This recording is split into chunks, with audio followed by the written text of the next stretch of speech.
Chapter 32. Squish, swish, squish. Deep breaths, I told myself, practicing a stress relief technique I had learned from my old psychiatric Dr. Shrinkfur. Unfortunately, the good doctor had never given me any tips on how to deal with a monstrously terrifying giant squid.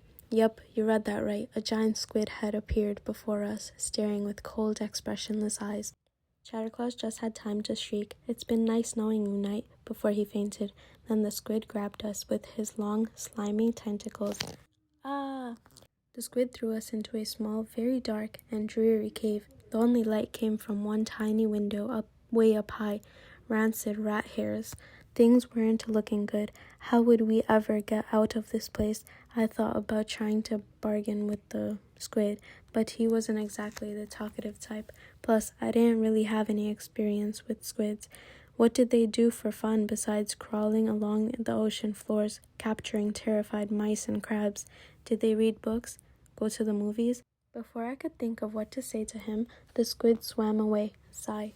Now I had no one to talk to. Chatterclaws was still passed out in his shell, and I was beginning to feel like a total failure. The darkness filled me with sadness. Just when I was feeling like all was lost, I spotted something shiny in my seaweed bag. I placed a paw in my bag and pulled out a little stardust. It must have fallen in there when I was traveling on the comet. That light cheered me up. Now I knew what I had to do. First, I needed to revive Chatterclaws. So I picked him up and shook him. "Wake up," I squeaked. "I need your help."